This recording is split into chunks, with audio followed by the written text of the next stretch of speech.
Many of the characters in Adar, Episode 3 of The Lord of the Rings, The Rings of Power, believe that the only way out is through, leaving the past behind. Beware, spoilers ahead. Arondir is dragged through dirt-walled passages teeming with skull-clad orcs and their captive humans after being yanked through an underground curtain of roots. Arondir is chained and thrown into a group of human prisoners digging a passageway, exposed tree roots reaching out to them like orc fingers, caging them like gnarled bars. Another elf helps him up. Arondir's cheeky patrol buddy Medhor and the watch warden Revion are also held captives here. As the screams of prisoners reach Arondir's ears, Galadriel wakes up in the belly of a ship, as if from a dream. She asks Halbrand, saviors or captors? When they emerge onto the deck, the answer is still a mystery. Their captain, who is wearing Galadriel's blade, is taking them to his home for guidance. Galadriel has pieced it together as Halbrand marvels at the waterfalls and carved giants of this new land. They are in the land of the star, the westernmost of all mortal realms, the island kingdom of Númenor. As it passes through an arch into port, the boat lowers its sails like wings, surrounded by whitewashed buildings, climbing trees, and sea blue. Galadriel informs Halbrand that these individuals fought for the elves, who rewarded them with the island. But Númenor shattered that bond, and elves have been unwelcome ever since. This is amply demonstrated by Queen Regent Miriel's hostile reception, who is clad in shimmering jewel-toned scales like a fish from Númenor's waters. Galadriel, who is great with a sword but terrible with diplomacy, demands a ship to Middle-earth and immediately pulls the elves gave you this island card. Halbrand's surprisingly smooth tongue is required to defuse the situation. The coincidental companions will be Númenor's guests while the Queen considers the request. Before they are escorted away, Halbrand gives Galadriel her captain's blade. His skill set is expanding. Meanwhile, Miriel inquires of her opulently coiffed advisor Pharazôn about the captain who brought the unwanted couple ashore. Elendil is a noble-blooded guard with a son named Isildur. Isildur is a cadet on his way to becoming a member of the Sea Guard. It's only 9 days until the sea trial, but this may not be the life he wants. Elendil's name means one who loves the stars, but the Queen also knows it means elf friend, and she wants to know which of the two is correct for him. She asks him to perform a mysterious service to test his loyalty. We take an easterly flight across the sundering seas to Middle-earth. Arondir, caked in grime and blood, learns that the orcs are ransacking villages, looking for something for their revered leader Adar. The captive elves wonder if this elvish word is one of Sauron's many names. Is Morgoth's disciple finally back? The elves devise a plan to flee, but before they can carry it out, Revion defies the order to cut down an ancient tree. His company is given water in exchange for his bravery, but there is clearly a terrible game going on. When Medhor drinks deeply, an orc slashes his upraised throat with whip-crack speed. Medhor collapses, still drinking, before realizing he's already dead, and the orcs laugh. Arondir takes an axe and climbs up the roots, which have now stretched into the pit like pleading arms, to get a view of the devastation above, trees uprooted, grass scorched away, smoke rising from the barrenness.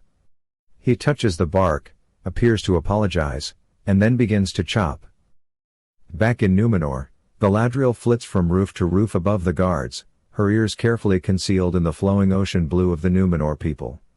Elendil approaches her from the shadows. He has been tasked with keeping an eye on her. Galadriel would prefer that he stop talking right now, but when he speaks in Elvish, her attention is drawn. Where he comes from, on the western shores, it's still taut. When we see them again, they are riding across a wide plain and along the sea. Galadriel is smiling without hesitation for the first time, her hair and dress rippling behind her like the waves they gallop alongside.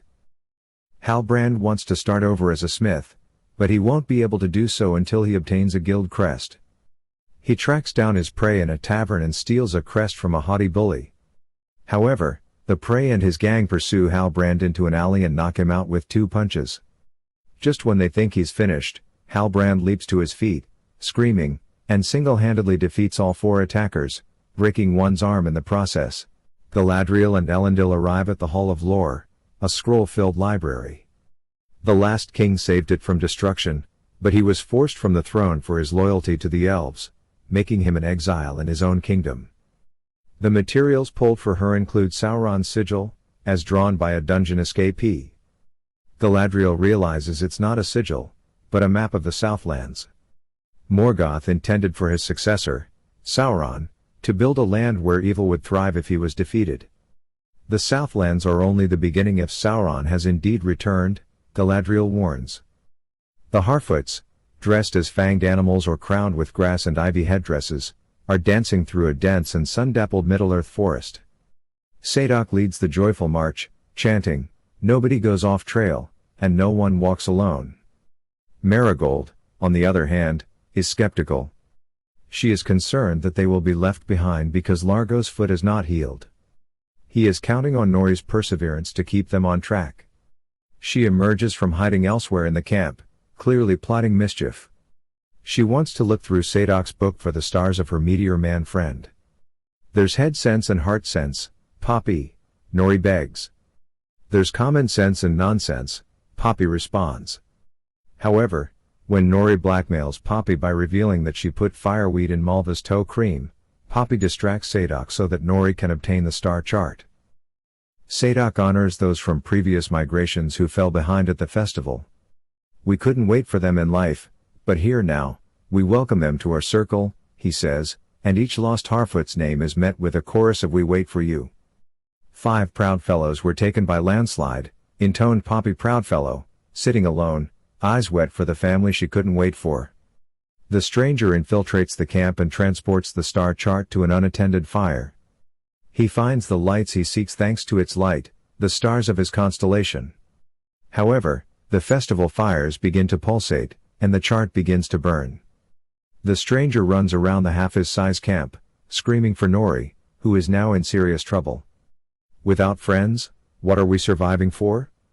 Nori questions. "Heaven forbid we try something new for a change. The family will not be decaravanned, but their cart will travel at the back of the line." Back in Numenor, Elendil and his children reminisce about the day's events in a firelit courtyard. But Galadriel isn't the only subject of conversation. Isildur wants to postpone his sea trial, as his distant expression suggests. Elendil is irritated. He wants his son to look forward rather than back. "The past is dead.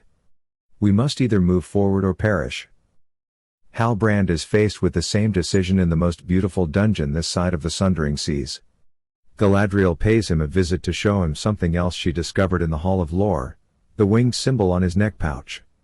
A man with that mark once united the Southlands. Could that same banner unite the Southlands against Sauron? "Your people have no king because you are him," Galadriel explains. "The armor that should be on your shoulders weighs heavily on your soul." "Move on, Halbrand," she appears to say. The past does not have to be prologue. While Halbrand's family supported Morgoth and lost the war, Galadriel believes that this pair of self-exiles can redeem their bloodlines if they travel to Middle-earth together. However, leaving may not be so simple. Miriel pays a visit to her deposed father high above the sea of Numenor's glowing lights. "It has arrived, father. We had dreaded this moment. The elf is here." Back in Middle-earth, the Harfoot migration caravan is camouflaged. Poppy is alone with her cart, while Largo struggles with the Brandyfoots. They may all fall behind. The cart begins to shake, and the stranger appears from behind it. "Friend," he says simply as he starts pushing the cart down the long trail. Nobody deviates from the path, and no one walks alone, because what is the point of living if we don't have friends? Back in the Orc Pit, where rebellion has erupted, Erondir has only friends.